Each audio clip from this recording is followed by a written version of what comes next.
يا أيها الذين آمنوا اتقوا الله حق تقاته ولا تموتن إلا وأنتم مسلمون يا أيها الناس اتقوا ربكم الذي خلقكم من نفس واحدة وخلق منها زوجها وبث منهما رجالا كثيرا ونساء واتقوا الله الذي تساءلون به والأرحام إن الله كان عليكم رقيبا يا أيها الذين آمنوا اتقوا الله وقولوا قولا سديدا يصلح لكم أعمالكم ويغفر لكم ذنوبكم ومن يطع الله ورسوله فقد فاز فوزا عظيما فإن أصدق الحديث كتاب الله وخير الهدي هدي محمد صلى الله عليه وسلم وشر الأمور محدثاتها وكل محدثة بدعة وكل بدعة ضلالة وكل ضلالة في النار.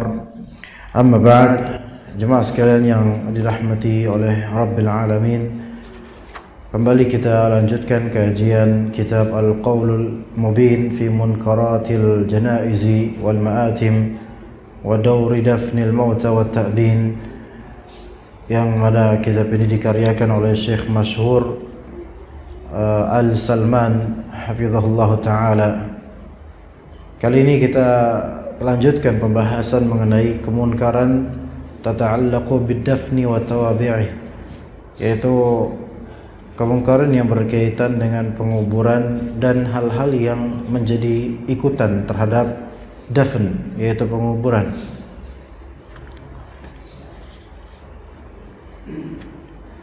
Di antaranya jemaah sekalian akan kita sebutkan beberapa hal insyaallah taala, kemungkaran atau kesalahan-kesalahan tersebut insyaallah taala, yaitu di antaranya kata beliau hafizahullah, ad-dafnu fi ad-dawri al-ma'hulah atau duar ma'hulah wal madaris al-ilmiyah. Mengubur di rumah-rumah yang memiliki penghuni, ya, mengubur di dekat rumah pemukiman, di dekat pemukiman, dan al-madaris al-ilmiyah, dan di dekat madrasah-madrasah. Jadi kuburan ini ada di tengah-tengah perumahan atau masyarakat, bahkan di sekolah-sekolah. Jadi di pekarangan halaman misalnya, milik keluarganya itu, ya mungkin kuburan mbahnya atau orang tuanya. Ini termasuk sesuatu yang tidak benar. Di sebagian kampung ada seperti itu. Saya pernah mendapatkan di salah satu kampung di Jawa Barat, banyak rumah dan di pekarangannya itu ada kuburan khusus, baik satu atau dua nisan gitu. Ini bukan sesuatu yang baik, ya. Dikatakan oleh beliau hafizahullah, yusi ba'dun nasi an yudfana fi ardihi aw bi hawshi darihi aw fi ba'dil amakinil ma'hulati bis sukkan. Sebagian orang sebelum wafatnya memberi wasiat agar dikubur di tanahnya milik dia. Tolong kubur saya di tanah milik saya, atau di pekarangan rumahnya, atau di sebagian tempat yang berpenghuni dengan penghuni manusia. Wa hadza haramun la yusra'. Hal seperti ini haram, tidak disyariatkan, melainkan wa huwa khasun bin Nabi sallallahu alaihi wasallam wa sahibaihi Abi Bakr wa Umar. Hal-hal semisal ini khusus untuk Nabi SAW dan kedua sahabatnya itu Abu Bakar dan Umar radhiyallahu anhuma, dan tidak diikuti oleh kaum muslimin karena syariat pemakaman atau kuburan individual ada di dalam rumah atau sekitar rumah itu hanya untuk Nabi SAW dilanjutkan juga untuk Abu Bakar dan Umar, dan setelah itu tidak ada lagi, nggak boleh. Ya, pada suatu saat insyaallah akan kita bahas tentang pengkhususan tersebut. Tapi selainnya dari para sahabat seperti Utsman bin Affan tidak dikubur di kamar atau dekat rumah tertentu. Taib, mengubur mayit atau salah satu anggota keluarga di pekarangan rumah, pekarangan masjid dan semisalnya, ini memiliki beberapa mahadzir, yaitu beberapa hal yang perlu diwaspadai. Ya, kalau misalnya di pekarangan masjid banyak itu, baik di bagian kiblatnya, depannya, ataupun memang di halamannya, di dekat parkiran, ya. Maka itu banyak. Dan ormasnya itu aja sebenarnya. Ya, jazakumullah khairan. Apakah sholat di sana sah? Sholatnya sah, karena itu bukan termasuk bagian dari aula masjid, maka sholatnya sah. Tetapi saya pribadi tidak akan mau sholat di masjid yang pekarangannya ada kuburan. Hati agak risih walaupun meyakini keabsahan sholat di situ. Ya. Karena hal tersebut adalah hal yang haram dan tidak tepat untuk dijadikan pemakaman. Sebagian dari orang awam, bahkan saya pernah bertemu dengan seorang anak muda, berteman dengannya. Ya, kemudian tercelutukkan dari kalimatnya, dari lisannya, kalimat, loh, bukannya seharusnya masjid itu ada kuburannya ya, gitu. Sampai seperti itu anggapannya. Saking apa? Saking sering melihat di pekarangan masjid ada kuburan. Maka ini perlu diberikan tanbih. Tetapi apa boleh buat kalau misalnya memang itu sudah menjadi tradisi sebagian orang dan menganggap bahwasanya eksistensi kuburan itu membuat tanah itu mungkin lebih berkah. Apalagi kalau kuburan tersebut kuburan wali dan orang yang bukan macam-macam orang. Ya, keyakinan seperti inilah kemudian itu tumbuh. Nah, dikatakan di sini wa fi hadzal amal mahadhiru katsiratun.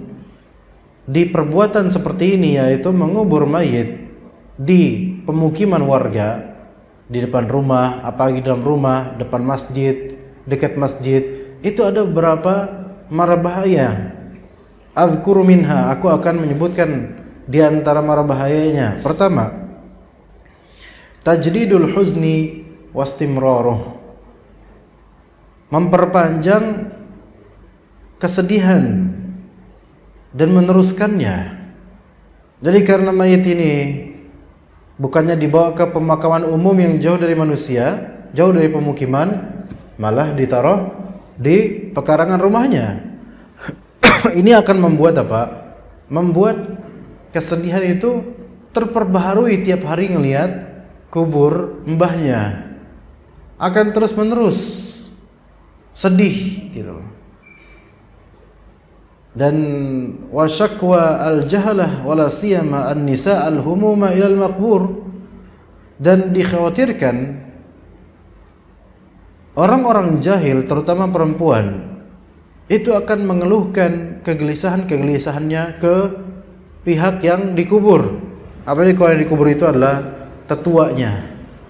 Ya, boleh jadi nanti akan ada kemungkaran berikutnya berlanjut. Curhat ke kuburan, minta ke kuburan. Taib, yang kedua,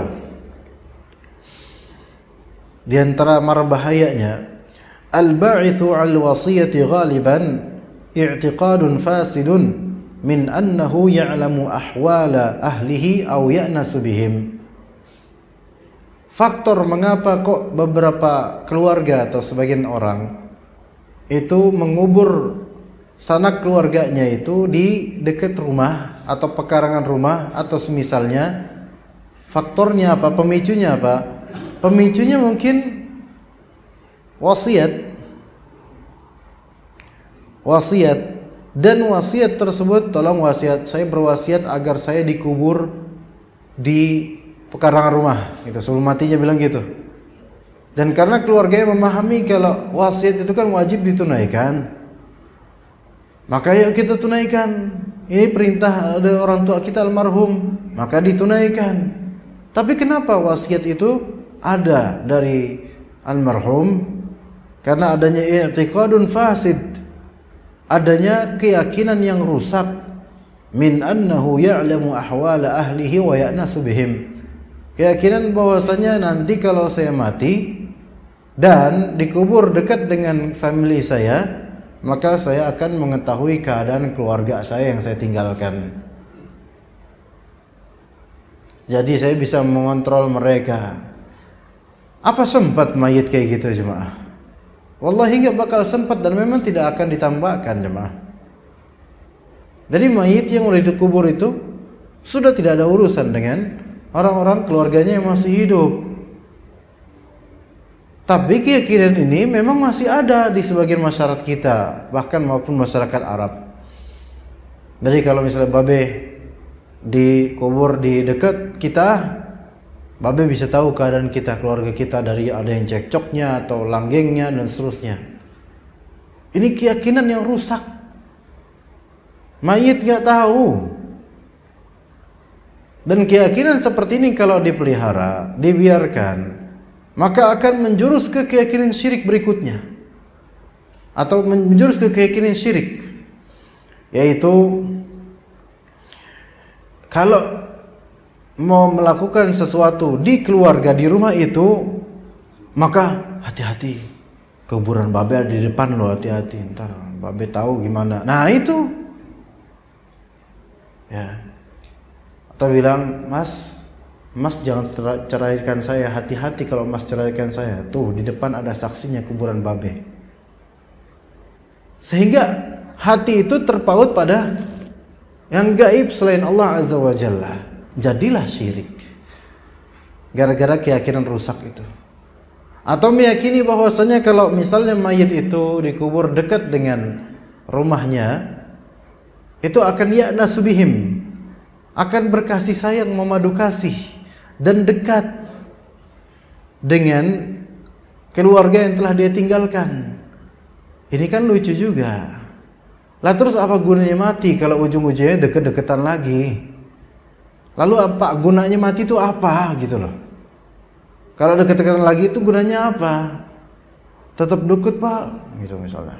Berkilah tetap deket, tapi memang beda alam. Itu namanya jauh. Itu namanya jauh. Dia dalam barzakh, kita di alam dunia. Tapi kan kita nggak ngerasa pak, dia ada di dekat kita. Ini yang membuat nanti jadi keyakinan syirik. Akhirnya merasa babe ada. Dan ini nih setan memperalat banyak manusia, terutama yang mindsetnya tradisional, itu digoda dalam masalah ini. Kelihatan lagi almarhum menampakkan diri dan mengira bahwasanya itu adalah almarhum. Padahal imma itu jin qarin, imma itu emang setan lagi memalsukan diri gitu. Enggak, semuanya setan. Enggak ada dari kita kemudian rohnya gentayangan. Tentu khurafat seperti inilah yang diinginkan setan. Jadi ini bahaya juga nih kalau misalnya kuburan ditanam di depan rumah atau di pemukiman warga, apalagi kuburan khusus keluarga. Orang zaman dulu kadang-kadang bikin seperti itu, kuburan khusus keluarga dikelilingi oleh rumah-rumah keluarganya juga. Ya. Tapi nanti juga kalau misalnya itu udah jadi kota, lama-lama keluarga tersebut juga terdesak untuk menjual tanah kuburannya. Iya, akhirnya diambil mayitnya atau nggak diambil. Ada seperti itu. Ya. Demi apa? Ya udah kebutuhan duit, ya udah jual aja lah nggak apa-apa. Ditimpalah nggak apa-apa lah. Itu juga kuburan kemerdekaan, udah zaman lama, tahu lah itu bin siapa Allah alam, keluarga nenek moyang, biarin aja lah. Ya akhirnya gitu-gitu juga ujungnya. Kalau jadi ekonomi kadang-kadang mengalahkan semuanya, insyaallah ya. Kemudian yang ketiga, diantara hal yang mahazir atau yang diwaspadai gara-gara menaruh atau mengubur mayit di dekat di pemukiman warga, yahrumul mayyitu min salamil mu'minina wal muslimina hala ziyaratihim li maqabiril muslimin. mengubur mayit di pekarangan rumah, bahkan di dalam rumah, itu membuat mayit itu tidak mendapatkan salamnya mukminin dan muslimin. Ketika mereka mau ziarah ke kuburan kaum muslimin, ya kita kalau ziarah kan, kita kan salamnya itu kan di pintu gerbang atau di pintu gerbang pemakaman. Assalamualaikum ya ahlad diyar minal mu'minin wal mu'minat. Disalamin, kena semua, berimbas. Nah, itu pemakaman umum. Lah kalau pemakaman individual, orang salam nggak? Enggak. Kasihan jadinya. Ya, untuk mayitnya gitu, untuk mayit kesian nggak dapat salam gitu loh. Adapun kalau di pemakaman umum semua dapat salam untuk mukminat. Misalnya Pak, Bapak, saya nggak tahu ya kuburan terdekat di sini, Pondok Ranggon Pak, ya kan itu kan luas banget itu Pak, luas banget ya. Ada berapa pintu, tapi ada pintu utamanya lah. Misal Bapak masuk situ, boleh naik mobil Taib, masuk naik mobil, kemudian itu kuburan kan bererot banyak Pak, dan sampai beratus-ratus meter ke depan gitu, bahkan mungkin 1 kilo nggak sampai atau enggak, saya nggak tahu, pokoknya jauh sekali. Itu kan mix, ada yang memang blok yang memang khusus Nasrani juga ada, tapi tetap kebanyakan kaum muslimin di situ. Maka Anda kemudian misalnya doa assalamualaikum ya ahlad diyar minal mu'minin wal mu'minat wa inna insyaallahu bikum lahiqun misalnya, dan seterusnya dari doa-doa masuk pemakaman. Jadi doanya itu kan ketika kita masuk ke area pemakaman itu kena semua, berimbas itu. Maksudnya doa kebaikan ini untuk semuanya insyaallah umum. Kena itu. Lah, yang menyendiri kuburannya di dekat rumah nggak kena. Ya, nggak kena. Siapapun yang menziarahi kuburan-kuburan di pemakaman besar itu, kalau doa seperti itu kena semua untuk kaum muslimin, tidak untuk orang-orang, tidak untuk mayit-mayit yang kafir. Kemudian hal yang juga perlu diwaspadai berikutnya, yang keempat, kalau misalnya kita menanam kuburan di dekat masjid lah atau di pemukiman lah, ihtimalu istihabit ta'zimi di hadzal qabr, ada posibilitas perbuatan mengubur di pemukiman warga itu ada posibilitas disertai dengan ta'zim li hadzal qabr, mengagungkan kuburan ini, mengkultuskan kuburan ini, bihaitsu yadhunnu fihi adh-dhunun al-batilah min an-naf'i wat tabarruk bih, dengan nanti adanya persangkaan yang batil dari manfaat dan juga ngalap berkah di kuburan itu. Wa yutakhadhu musiman lit-ta'ati wa yuj'alu 'ida, kemudian dijadikan sebagai musim atau waktu-waktu khusus untuk ketaatan di kuburan dan dijadikan sebagai 'id, yaitu perayaan yang berulang-ulang di setiap tahunnya atau berapa bulan sekali. Nah, seperti ini bisa terjadi dari sikap mengagungkan kuburan dan anggapan-anggapan batil tentang tabarruk, ngalap berkah terhadap kuburan yang diagungkan ini disebabkan eksklusifnya kuburan ini.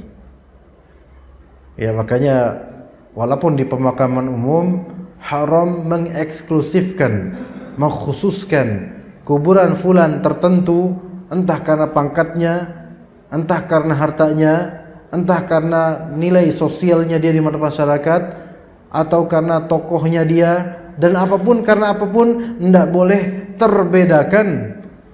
Kadang sengaja Pak dibedakan dengan apa?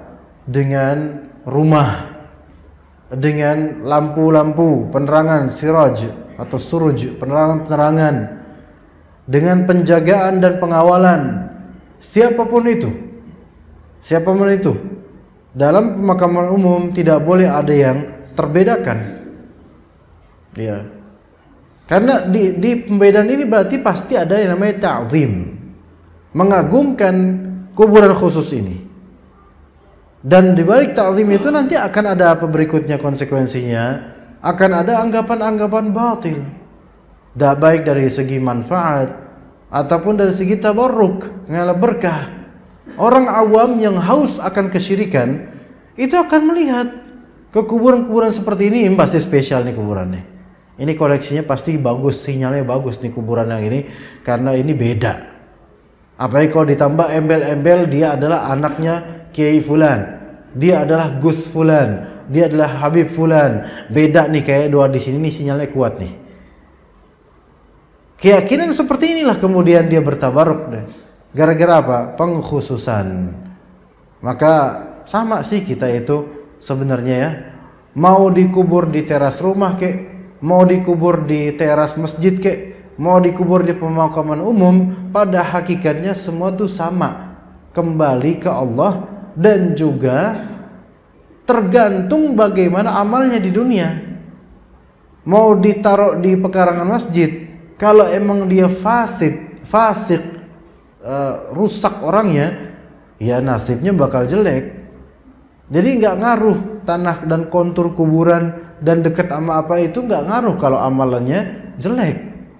Tapi kalau misalnya amalnya baik, maka insya Allah berpengaruh dengan izin Allah Azza wa Jalla, bukan karena tanahnya, melainkan karena amal solehnya. Kemudian di antara hal yang perlu diwaspadai dikarenakan hal-hal seperti ini, yaitu penguburan di pemukiman warga, idrarul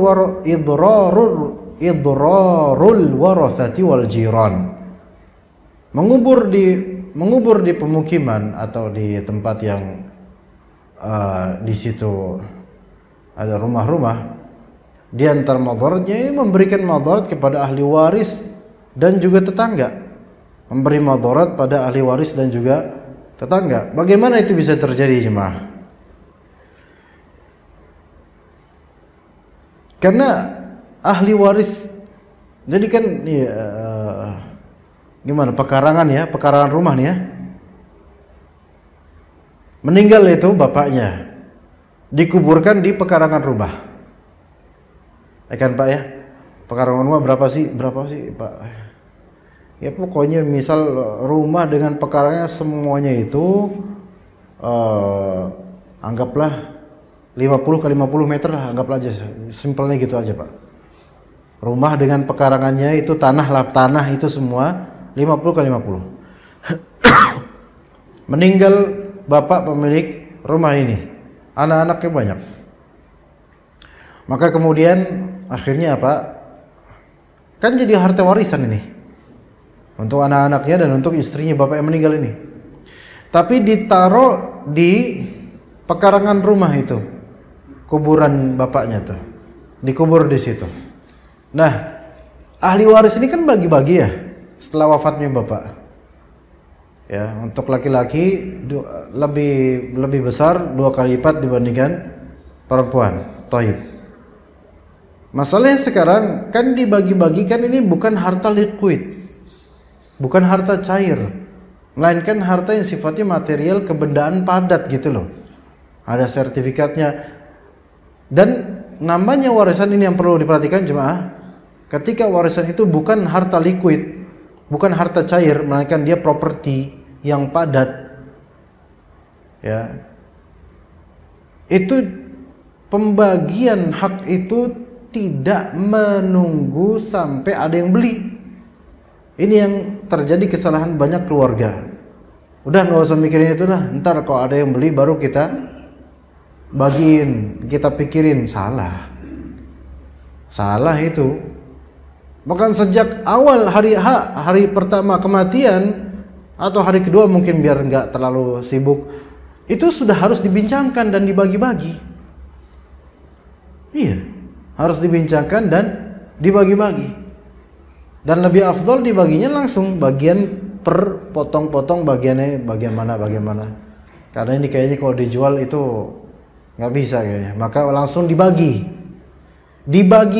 secara fisik, ya, dirembukan sekeluarga itu. Langsung kayak gitu. Yang berkah tuh kayak gitu, jemaah, langsung cepet gitu loh.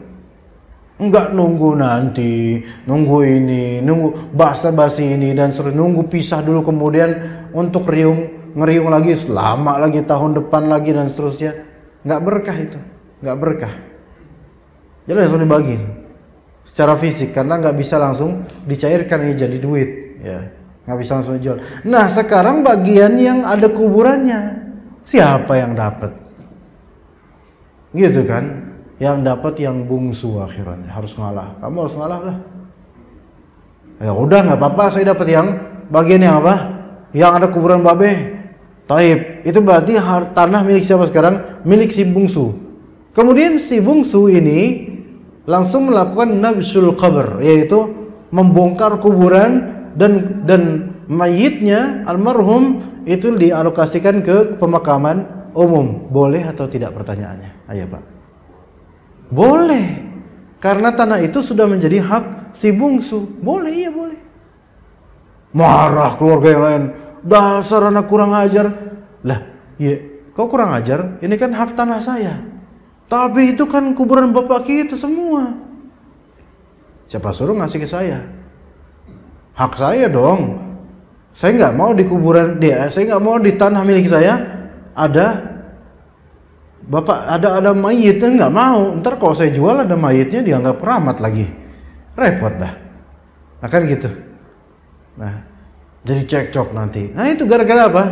Gara-gara nanam mayit di pekarangan, di tanah yang dimiliki orang, dimiliki manusia, bukan di pemakaman umum.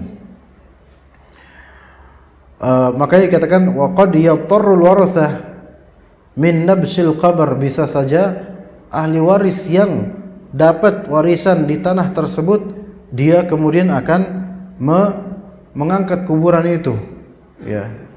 La siyama halu 'ardihim al-ardh lil bai' atau 'inda intiqalihim min al-bait. Apalagi kalau misalnya dalam rangka menjual tanah tersebut, pastinya nggak mau ya.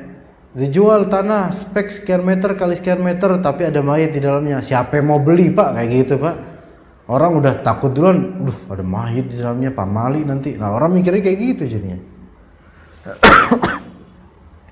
Kemudian jemaah sekalian, di antara madarat yang memungkinkan terjadi gara-gara kuburan itu kok ditaruh di pekarangan atau daerah sekitar pemukiman, qad yutrakul qabr wa yudas wala siyama idza lam yakun zahira. Bisa saja kuburan tersebut terinjak-injak, terhinakan. Iya, apalagi kalau kuburan tersebut tidak zahir, tidak tampak gitu loh. Nggak tampak, cuman tanah doang dan gundukan doang. Bisa saja dilewatin orang, diinjak orang, didudukin orang, dijadikan tempat tongkrongan. Orang nggak tahu lah. Orang sekarang banyak kok yang nongkrong di kuburan Pak. Bahkan di kuburannya bahkan YouTuber nyari setan di kuburan. Bahkan bukan nyari setan, YouTubernya ini berkomplot, bergerombol, sebagiannya pakai kostum setan, pura-pura jadi setan. Kemudian pura-pura ketakutan karena datang setan. Itu banyak sekarang. Ya itu akal-akal mereka juga. Faham gak Pak maksud saya Pak? Jadi demi konten, ada beberapa YouTuber, dan ini hak real nyata, ada beberapa YouTuber demi konten Pak melecehkan setan dengan cara jadi setan. Jadi YouTuber ini sendirian ceritanya, padahal dia bawa tim. Nah timnya ini rata-rata ya jadi setan, pakai kostum pocong lah, pakai kostum kuntilanak, ada berapa model gitu. Entar di pohon beringin, di pohon inilah gitu. Kemudian ketakutan, itu guys, tuh kita zoom tuh, mukanya serem banget. Padahal itu sohibnya, tapi pakai kostum yang dibeli dari Tokopedia. Kira-kira gimana perasaan setan kuburan Pak kalau gitu Pak? Lah terus saya kerjaannya apa kata setan? Beneran ya. Udah diambil jobnya oleh manusia YouTuber ini. Ya. Akhirnya apa? Itu yang di kuburan aja, YouTuber dan setan-setan jadi-jadian aja. Ini kemudian apa? Kemudian ngelewatin kuburan, ngelangkahin, nginjek kuburan. Lah ini yang di kuburan beneran loh. Lah apalagi kalau misalnya itu cuman apa? Ya cuman kuburan yang kelihatan depan rumah. Ntar anak-anaknya main, cucu-cucunya main, ya. Habis itu gundukan kuburan ntar disauk-saukin apa namanya, iseng gitu, dimain-main sama anak-anak. Kemudian digali kembali. Ya. akhirnya nggak terhormat. Akhirnya nggak terhormat, dijadikan tempat mainan. Itu di antara keburukannya. Ya. Kemudian di antara keburukannya juga kalau kita taruh di situ kuburan-kuburan itu, ghaliban ma tusahibu hadhihi al-mukhalafatu mukhalafata isharil qabri wal bina'i alayh wa zar'il ashjar wa wad'il wurudi alayh. Biasanya itu akan terwujud nanti karena di pekarangan rumah, di dekat rumah itu akan isharul qabr, kuburan tersebut akan dipopulerkan mungkin, atau al-bina'u alaih, akan dibuat bangunan di atas kuburan. Bangunan entah berupa kijing, kalau orang Jawa kan ada kijing tuh. Ya dari batu-batu, ya dari batu memang. Saya nggak tahu batu apa itu, kijing batu apa ya, Pak? Yang di Jawa itu loh. Yang kadang kemudian nanti di bagian tengahnya itu kan sebenarnya mirip dengan Hindu gitu ya. Jadi kijing bentuknya kayak ada ornamen-ornamen seni gitu. Kemudian nanti ada dua kayak gini, ntar di tengah-tengah itu kan ada kayak celengan gitu loh, ada bolongan gitu loh. Saya dulu kalau waktu di Jawa Tengah tuh suka ngintipin di bolongan tuh isinya apaan sih? Ternyata isinya biasanya apa? Bunga-bunga, Pak. Maka kayak di sini bisa aja gara-gara itu kemudian membangun bangunan, baik rumah di kuburan atau rumah di sini maksudnya rumah khusus mayit misal di kuburan, atau apapun itu, membangun kijing atau membangun cuman sebatas kayak tenda atau cuman sebatas kanopi atau genteng, nanti ada lampu di atasnya kalau malam gitu. Wazar'il ashjar, bisa juga kemudian menanam pepohonan di kuburan. Ini nggak boleh, Pak. Sengaja nanam pepohonan di kuburannya, Pak, di kuburannya, Pak. Bukan di pemakaman secara umum, bukan di daerah sekitar pemakaman. Tapi di kuburnya langsung. Itu tidak boleh. Ya, baik menanam dari benih ataupun menanam pohon udah gede, udah jadi, udah taruh situ. Itu lebih nggak boleh lagi, itu kurang kerjaan nih. Tapi yang terjadi kadang-kadang udah taruh aja. Apa namanya yang biasa Kamboja apa? Pohon Kamboja. Dibeli udah gede pohon Kamboja, taruh di kuburan sebagai tanda ini kuburan. Misalnya begitu. Ya. Dan wawad'ul wurudi alaihi, wawad'ul wurud, yaitu naruh bunga-bunga mawar di kuburan, ya.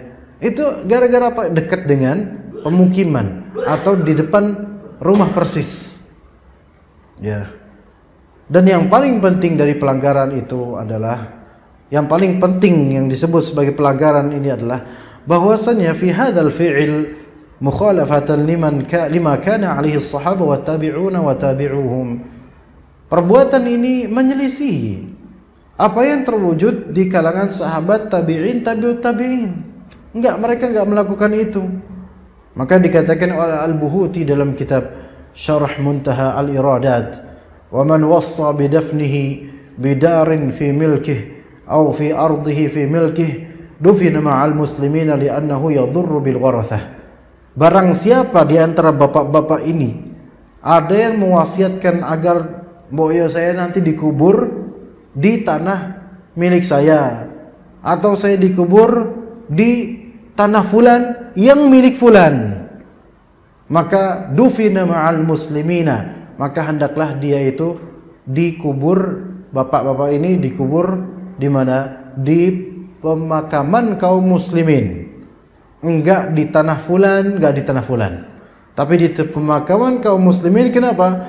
Karena dengan dikuburnya di tanah milik individual, maka itu bisa memberikan madarat untuk ahli waris. Bisa memberikan madarat untuk ahli waris. Ya. Gimana kalau misalnya dikubur di tanah milik BUMN? Lebih nggak boleh lagi, ngapain di situ. Ya. Dan ketika dikubur sengaja di situ di tanah milik BUMN, misalnya tanah milik negara atau tanah milik pokoknya individu atau instansi dan seterusnya, maka mereka berhak untuk mencabut mayit itu dan mengembalikan ke pemakaman kaum muslimin. Gitu. Dan itu bukan berarti tidak hormat, melainkan justru ini tidak hormat terhadap ahli waris atau pemilik tanah. Ya, jemaah sekalian.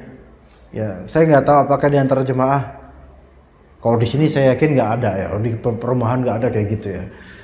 Mungkin di kampung-kampung ya, kuburannya itu ada di depan rumah misalnya. Maka sangat dianjurkan untuk tidak ditaruh di situ. Digali ulang, diambil yang mungkin masih tersisa, kemudian taruh di pemakaman kaum muslimin. Tapi Ustaz, nanti kalau misalnya kita lakukan itu, takutnya nanti balik itu mayit. Ini dia masih aja khurafat kayak gitu. Ya, nggak bakal bisa ya, nggak bakal bisa. Taib, maka dikatakan oleh para ulama, wa yasihhu bai'u warithi ma dufina fihi al-mayyit min milkihi ma lam yuj'al. Ya. Tapi yang lebih sahih, Pak, yang lebih sahih adalah bahwasannya ketika gini. Ketika tanah warisan tersebut sudah kadung jadi, yang ini yang lebih sahih, kita batalkan yang tadi. Ini yang lebih sahih, kita batalkan yang tadi. Tanah yang menjadi kuburan tersebut ya milik ahli waris misalnya, maka yang lebih sahih adalah kalau itu sudah fix kuburan, maka syarat waqfan, maka buq'ah atau bagian tanah tersebut menjadi wakaf. Sebenarnya begitu ya, sebenarnya begitu. Wakaf apa maksudnya? Yaitu wakaf yang tidak dimiliki oleh siapapun, khalas. Makanya itu kuburan tetap di situ. Cuman itu akan tetap bermadarat kalau misalnya dibiarkan begitu, orang nanti bakal niru-niru lagi. Ala kulli hal, kita harus tindakan preventif dari awal, nasihatin keluarga-keluarga di kampung jangan melakukan hal seperti itu. Biarkan mayit-mayit itu dikubur di pemakaman kaum muslimin, bukan di depan-depan rumah mereka.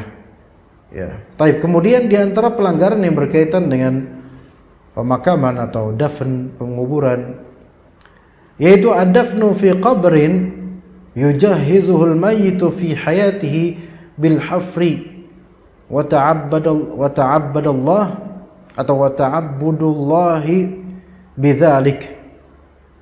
Ta'abbudillahi bidzalik atau wa ta'abbudullahi bidzalik. Di antara hal yang termasuk kesalahan dalam masalah penguburan adalah mengubur di kuburan yang telah dipersiapkan sendiri oleh si mayit ketika masih hidup. Jadi mayit ini menggali kubur sendiri sebagai persiapan nanti kalau misalnya saya mati, saya dikubur di sini. Bisa difahami, Pak, maksud saya? Ya. Ini yang disebut mati kubur dewe ya. Tadi gali sendiri. Untuk kematian dia gali sendiri. Dan mewasiatkan nanti kalau saya mati tolong kuburnya di kuburan yang saya gali sendiri. Jangan di pemakaman kaum muslimin atau pemakaman lainnya. Enggak. Di sini aja saya kubur. Kata para ulama, wa hadza ma lam yaf'alhu an-nabiy sallallahu alaihi wasallam wala sahbuhul kiram. Ini tidak pernah dilakukan oleh Nabi SAW.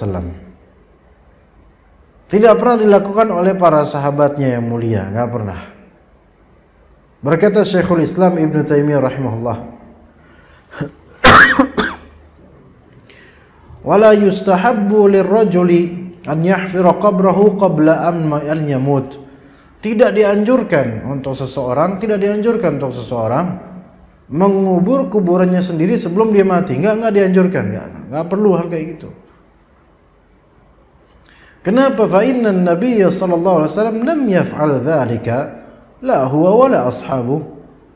Karena Nabi sallallahu alaihi wasallam tidak pernah melakukan hal tersebut, entah dirinya atau para sahabatnya enggak pernah melakukan hal tersebut. Wal 'abdu la yadri aina yamut. Dan seorang hamba tidak tahu di mana dia akan mati. Makanya tidak perlu kita menta'yin selagi masih sehat di mana saya harus mati nanti. Enggak perlu. Kata Allah Azza wa Jalla, "Wa ma tadri nafsun bi ayyi ardin tamut." Tidak ada jiwa yang mengerti, yang tahu. Enggak ada jiwa yang tahu di bagian bumi mana dia akan mati. Enggak ada yang tahu. Maka enggak usah menentukan ini kubur saya di sini, pokoknya saya udah mesen ya. Ya jangan gitu. Ya enggak usah. Ya. Tetapi nanti kemudian kan wa idza kana maqsudur rajuli al-isti'dad lil maut fa hadha yakunu min al-amal salih. Kalau memang misalnya orang yang menggali kuburnya dewek ini, dia itu maksudnya adalah saya itu pengen mempersiapkan kematian, maka sesungguhnya mempersiapkan kematian itu dengan amalan soleh, bukan dengan gali kubur. Sebenarnya bapak-bapak ini kan kita sholat berjamaah, kita sholat isya nanti, kita ikut kajian, nuntut ilmu, berzikir, itu kan semua persiapan kematian, Pak. Coba dipikir-pikir, Pak. Kita itu ibadah buat ngapain coba? Kan sebenarnya untuk mempersiapkan kematian. Mempersiapkan kematian itu adalah wazifatul umur. Mempersiapkan kematian itu adalah tugas seumur hidup kita di dunia ini. Kita ini selama ini kan ibadah kan sepanjang hari ini kan, di hari-hari, di bertahun-tahun, itu kan demi apa? Mempersiapkan kematian. Kan itu. Nunggu jemputan sebenarnya.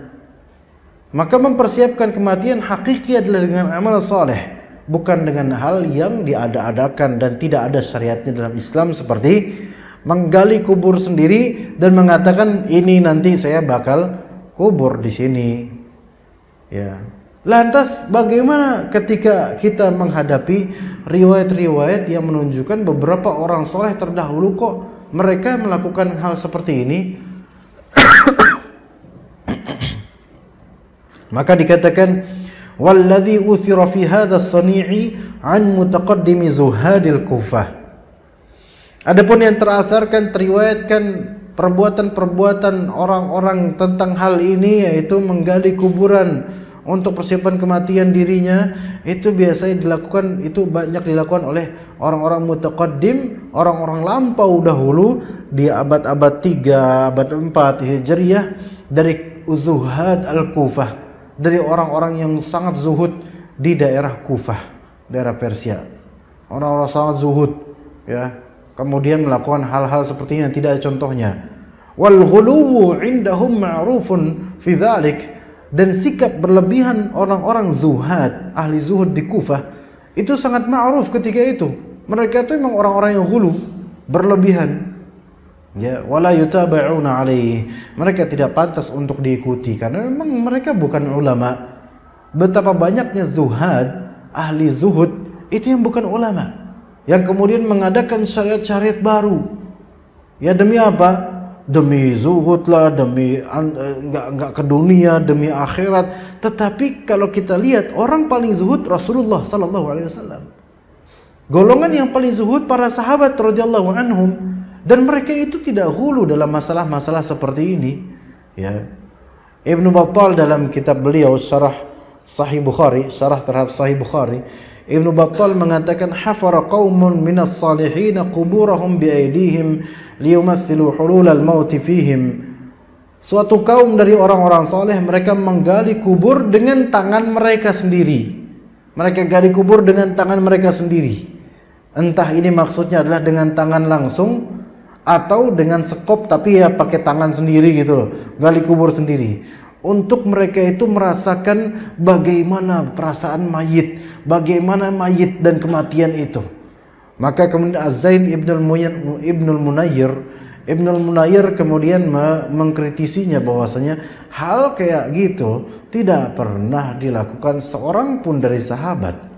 Dan beliau berkata, walau kana mustahabban lakathura fihim. Seandainya mengubur kuburan sendiri, dengan tangan sendiri, dengan sekop sendiri, dengan usaha sendiri, itu adalah kebaikan dan dianjurkan, pasti banyak sahabat yang berlomba-lomba untuk melakukan hal tersebut.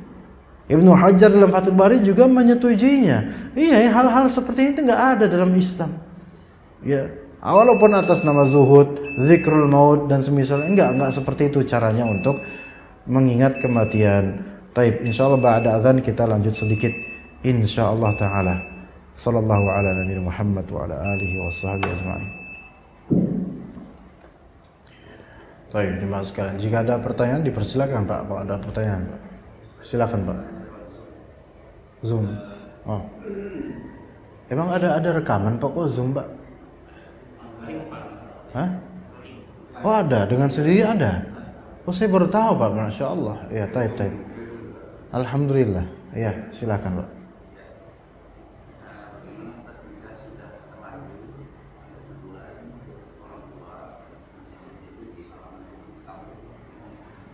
Baik. Taib. Jazakumullah khairan. Ya, bagaimana dengan kalau sudah terlanjur emang ada kuburan di situ? Memang ada ulama yang berpendapat bolehnya untuk nabs. Ya, nabs itu adalah nabs itu membongkar kembali kuburan untuk dikembalikan ke pemakaman yang sebenarnya gitu. Itu satu pendapat. Pendapat lainnya adalah bahwasanya ketika itu memang sudah terlanjur dikubur dan sudah dikenal sebagai dijadikan kuburan, maka itu sudah menjadi wakaf. Maksudnya tidak ada lagi yang memiliki tanah kuburan tersebut. Area kuburan tersebut nggak ada lagi yang memiliki, walaupun cuma satu. Ya, itu pendapat kedua. Sehingga ketika itu memang wakaf, maka tidak ada yang memilikinya, maka biarkan di situ. Itu dua pendapat yang bertentangan. Ada yang mengatakan boleh dikembalikan ke pemakaman kaum muslimin. Yang kedua, pendapat kedua, enggak, itu diwakafkan saja kelas. Tetapi yang lebih afdol di sini adalah dilihat dari konteks, Pak. Dilihat konteks maslahat dan madaratnya. Kalau misalnya di kampung tersebut memang biasa seperti itu dan kita lihat tidak ada masalah dari segi keyakinan dan kepercayaan, nggak ada ketentuan kepercayaan syirik dan khurafat dengan kuburan-kuburan itu, maka wallahu alam mungkin pendapat kedua lebih cocok untuk itu. Artinya ya udah biarin aja wakaf, asal tidak diganggu, tidak diapa-apain. Tapi kalau ternyata ya di desa atau di uruf dari desa atau uruf dari keluarga tersebut ya tinjauannya adalah dengan ada kuburan di situ nanti kita sering tabur bunga di situ, kemudian merasa bahwa saya orang tua kita dekat dan seterusnya, maka ini diangkat kuburnya dan dikembalikan ke pemakaman umum seperti normal kaum muslimin. Jadi dilihat dari konteks di daerah itu ya. Kalau memang ada madarat yang lebih besar, maka angkat kuburannya. Kalau misalnya udah biarin aja, nggak ada masalah kok, orang juga nggak nganggap apa-apa, biarin aja, maka udah biarin aja situ. Dan jangan diulangi gitu aja, udah kelas. Seperti itu, wallahu a'lam. Wah iya, jazakallah. Ada lagi jemaah? Ya Pak, fadl. Ada beberapa tahun yang lalu ada fenomena gitu, apa namanya, orang booking kuburan. Bookingnya di pemakaman atau di pemakaman kayak misalnya di dohir atau apa keluarganya gitu kan. Nah itu konsep itu bagaimana? Karena kan kalau orang meninggal bisa di mana aja. Betul. Bisa di mana aja gitu. Ya, ahsanta. Bagaimana dengan masalah booking kuburan? Ya, untuk keluarga biasanya gitu ya. Ini juga termasuk kerusakan dan tidak benar. Ya, banyak beberapa kerusakan. Pertama, pasti booking kuburan itu berasal dari kejumawaan diri karena punya duit. Pasti gitu Pak, ya kan? Gak ada orang miskin booking kuburan, gak ada Pak. Orang miskin tawakal aja, mau mati di mana kayak ntar juga ketemu di akhirat kan gitu. Ini berangkat dari merasa punya duit. Kedua, ini berangkat juga dari mengkiaskan bahwasannya kuburan itu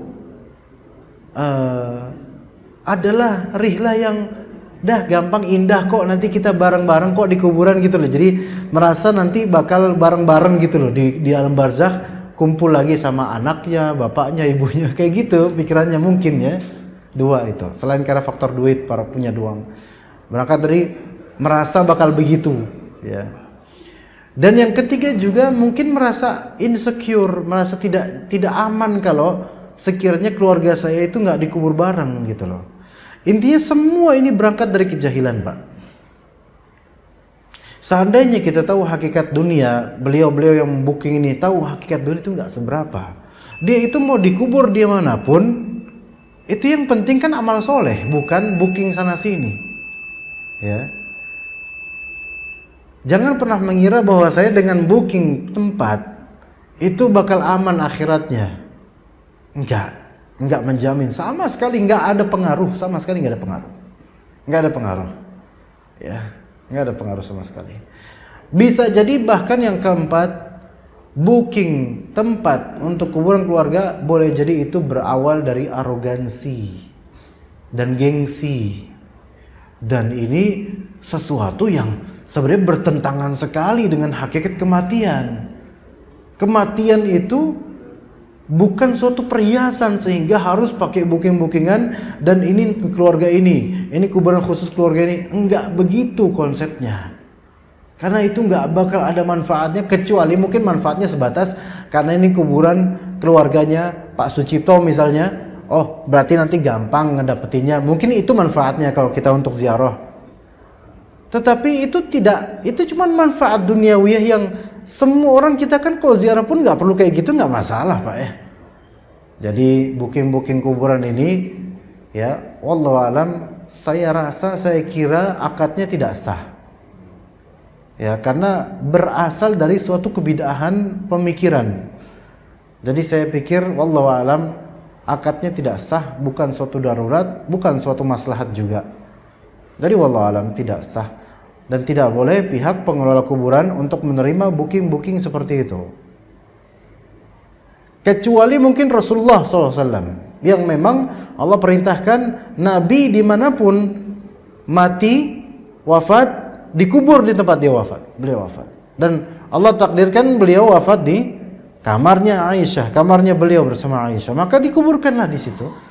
Dan kemudian 2 sahabatnya beliau. Cukup itu khalas. Adapun yang lain dari booking nggak ada, wallah nggak ada. Coba kita lihat pemakaman Baqi' Pak. Itu berapa puluh ribu pas sahabat. Apakah mereka main bookingan? Khalas, dimanapun ditempatkan itu sama aja, yang terpenting amal soleh.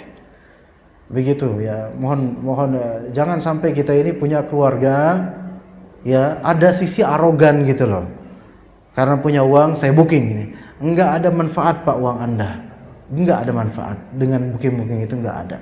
Apakah nanti malaikat kemudian akan membedakan, oh ini dari keluarga ini ya, deketan nih sama anaknya nih, iya. Oh dari, enggak ada kayak gitu. Terus ditanya man rabbuk, siapa pria ini? Nabi Muhammad. Ya. Apa agamamu itu ditanya? Enggak ditanya nomor bookingan, enggak ada ditanya. Berapa beli pakai kupon voucher jackpot dan seterusnya enggak ditanya.